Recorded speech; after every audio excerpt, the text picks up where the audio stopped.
Buzz. Le Buzz Bourgogne-Franche-Comté. Fréquence Plus met la lumière sur vous qui faites vibrer la région. Fréquence Plus. Lumière sur le festival international Les Écrans de l'Aventure, dont la 34e édition aura lieu la semaine prochaine à Dijon, plus précisément du 7 au 12 octobre, au cinéma Olympia, au cinéma Le Darcy et au Cellier de Clairvaux. Les Écrans de l'Aventure racontent notre monde et ses mouvements dans leur diversité, en restant ancrés dans la réalité. Et cette année, la programmation nous interroge sur la place de l'engagement dans nos vies et sur le poids de cet engagement dans les sociétés. Elle présente une aventure lucide, sensible au collectif et à la transmission.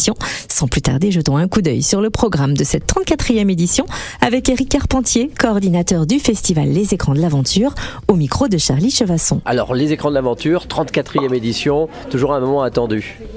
Toujours, à la fois à la préparation et puis évidemment pour le public, on sent l'attente, le programme arrive et on est très heureux de le dévoiler. Alors cette année, on s'attend à quoi ?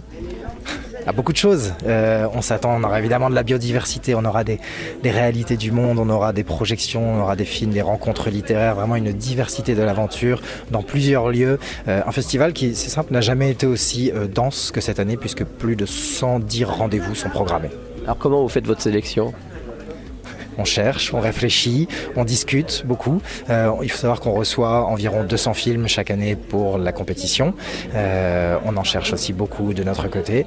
Et puis après, il y a une partie de naturel, de rencontre qui se fait et qui permet de faire émerger un festival qui est vraiment aux prises avec son époque et dans son monde. Il y a un thème particulier ou pas ? Pas particulièrement. Les Écrans de l'Aventure couvrent généralement tout le spectre de l'aventure et j'ai tendance à dire ça va en s'élargissant puisque c'est pas uniquement l'aventure mais c'est aussi la compréhension du monde. Évidemment la nature sera un thème important cette année, on l'a mis en affiche et c'est un sujet auquel il faut faire particulièrement attention. Alors on sait qu'il y a aussi pas mal d'aventuriers locaux que l'on pourra voir. Oui, tout à fait. Cette année, un nouveau rendez-vous qui est appelé à perdurer, notamment avec des films en production locale, des productions locales en projection, au Cellier de Clairvaux le soir à 20h30. Et puis on découvrira La Dernière Marche. Et puis on découvrira Aurélie qui va nous raconter son voyage à Tataouine. Effectivement, il est très important que l'aventure ne vienne pas que de l'extérieur, mais parte d'ici. Alors est-ce qu'il est encore facile à notre époque où c'est compliqué des fois de voyager, d'être un aventurier ? C'est paradoxal, c'est peut-être plus facile que jamais, on a des moyens techniques qui sont très développés, les équipements sont merveilleux, etc.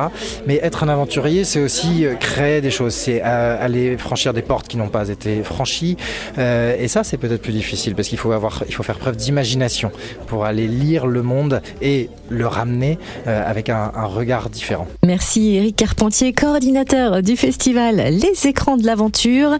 Rendez-vous du 7 au 12 octobre à Dijon pour cette 34e édition. Alors en chiffres, ce sont 13 films en compétition, 27 films hors compétition, 5 expositions, 6 livres en sélection, 17 rendez-vous littéraires, 8 conférences imagées et 11 productions locales. Du 7 au 12 octobre, le festival Les Écrans de l'Aventure au cinéma Olympia, au cinéma Le Darcy et au Cellier de Clairvaux à Dijon.